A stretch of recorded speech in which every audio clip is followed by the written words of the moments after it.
बिस्मिल्लाहिर्रहमानिर्रहीम अस्सलाम वालेकुम। अल्लाह ताला से दुआ है कि अल्लाह ताला आपके रिस्क में कुशादगी करे। आज मैं बड़े दिनों बाद आई हूँ, लेकिन स्पेशल रेसिपी आपके लिए लेके आई हूँ। नमकीन गोश्त, इतनी स्पेशल रेसिपी और इतनी मज़ेदार रेसिपी है कि आपका फ़ौरन मुंह में घुल जाएगा गोश्त। इतना मज़े का और इतना टेंडर और इतना जूसी सॉफ्ट बनेगा इंशाल्लाह।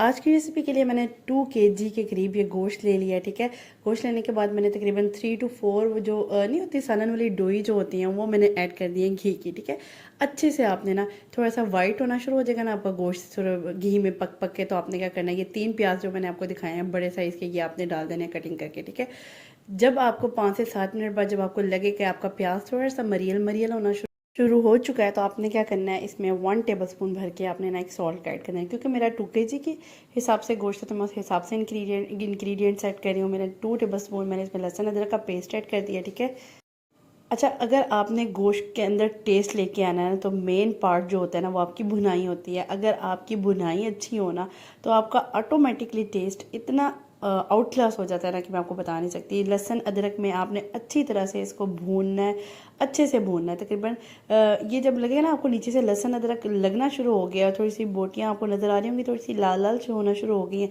तो आपने क्या करना है, इसमें थोड़ा सा और पानी ऐड कर देना है। अच्छा, मैंने क्या किया था, वो लहसुन अदरक वाला जो था ना उसमें ही पानी ऐड कर दिया था और उसी में से हंगाल लिया था पानी, जिस तरह से वो लहसुन अदरक उसमें पड़ा हुआ था अभी।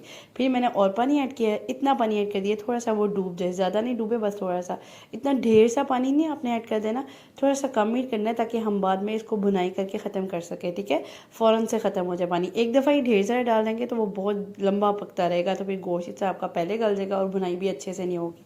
ठीक है, इस तरीके से मैंने क्या किया, उसको भून रही हूँ। जब उसको मैंने खोला है, तकरीबन 5 से 7 मिनट मैंने इसको अच्छा हीट जो है ना वो मैंने इसको ना तकरीबन 15 से 20 मिनट इसको हीट लगाया और अल्हम्दुलिल्लाह गोश्त मेरा गल गया था। तकरीबन 70% मेरा गल गया था गोश्त, क्योंकि मुझे इतना ही चाहिए था, क्योंकि फिर बाद में मैंने दही के साथ भी इसकी बुनाई करनी है। ठीक है, वो जो बाकी रिमेनिंग पानी रह गया इसको आपने ड्राई करना है और साथ साथ दही जो डाला है उसकी भी अच्छे से बुनाई कर लेनी है।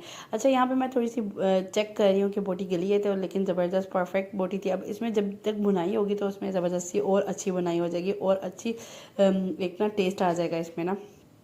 पहले मैंने उसको लहसुन अदरक में और प्याज में अच्छी तरह बुनाई की, और अब जब मैंने हीट देने के बाद जब अब दही डाली है तो इसको अच्छी तरीके से आपने ना बुनाई करनी है और साथ साथ हल्के हाथों से मिक्स करते रहना, क्योंकि आपका तकरीबन 70 to 80% आपका गोश्त जो है वो गल गया हुआ है। ठीक है, इस तरीके से मैंने बुनाई कर रही हूँ। बुनाई करनी है आपने, तब तक बुनाई करनी है कि साइडों से आपको लगे, जब लगे कि आपका ना निकलना शुरू हो गया घी, तब तक। ठीक है, 1 टेबल स्पून, ज़्यादा भर के नहीं, थोड़ा सा मैंने पहले ही कम डाला था तकरीबन। अब छोटा वाला टेबल स्पून है। ठीक है, वो बड़ा वाला भी होता है 1 टेबल स्पून, वो नहीं है।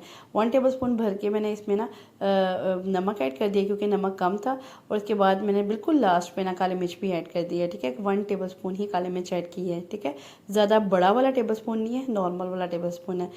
अच्छा, इस गोश्त का ये मज़ा आता है कि ये मिनिमम स्पाइसेस है विद मैक्सिमम टेस्ट लेवल, मतलब इतना हाई इसका टेस्ट होता है ना कि सिर्फ 2 मसालों से आपके, मतलब नमक और काली मिर्च से इतना मज़े का गोश्त बनता है ना कि ऐसे मुंह में घुल जाता है ये गोश्त। और सबसे पहले तो आपको ये देखना पड़ेगा कि आपका गोश्त प्रॉपरली कुकड होना चाहिए, तभी इसका खाने का मज़ा आता है। आप देख लेंगे अगर आपका 20 मिनट तक भी, कुछ अक्सर गोश्त होते हैं वो नहीं प्रॉपर गलते ना उतने टाइम पे, कुछ टाइम ज़्यादा लेते हैं कुछ कम लेते हैं। अगर आपका नहीं गल रहा तो आप और पानी ऐड करके भी इसको गला सकते हैं। ठीक है, दोबारा से भी हीट लगा सकते हैं। मेरा अल्हम्दुलिल्लाह 20 मिनट्स में परफेक्टली फाइन था, तो मैंने उसके बाद उसमें बुनाई की है थोड़ी देर, तकरीबन 5 से 7 मिनट, फिर उसके बाद दही डाल दिया। ठीक है, साथ साथ मैं आपको कैप्शन में भी बता दिया कि किस तरह से आपने कितने मिनट बुनाई करनी है, उस हिसाब से आपने देख लेना है। लास्ट पर मैंने इसको हरी मिर्ची ऐड कर दिया और ये इतना लजीज, इतना मज़ेदार ये गोश्त बनता है। मस्ट ट्राई रेसिपी है, जैसे मर्जी खाएं, बेशक ऊपर से लेमन स्क्वीज़ करें और इसको खाएं। इतना मज़े का गोश्त बनता है ना कि दिल करता है इसको खाली खाई जाओ, इतना मज़े का, क्योंकि स्पाइसेस भी मिनिमम होते हैं और मज़ा भी आता है इसकी ग्रेवी का भी। हल्की ज़्यादा ग्रेवी शोरबा नहीं बना देना, हल्की हल्की बस इसकी ग्रेवी रखनी है आपने। ये देखिए, मैं आपको थोड़ा सा उतार के भी दिखा दी, देखिए कितना सॉफ्ट और कितना टेंडर और जूसी जूसी सा है, इतना मज़े का है। अच्छा, इस तरीके से आज की रेसिपी मेरी कंप्लीट है। आज की रेसिपी अगर आपको मेरी पसंद आई है तो do follow me and subscribe to my channel. Next इंशाल्लाह इससे भी मज़ेदार वीडियो लेकर हाजिर होंगी। And don't forget to share it with your friends and family. जाते जाते चैनल को लाइक, शेयर और सब्सक्राइब करते जाएं। नेक्स्ट इंशाल्लाह इससे भी मज़ेदार वीडियो तक के लिए अल्लाह हाफ़िज़।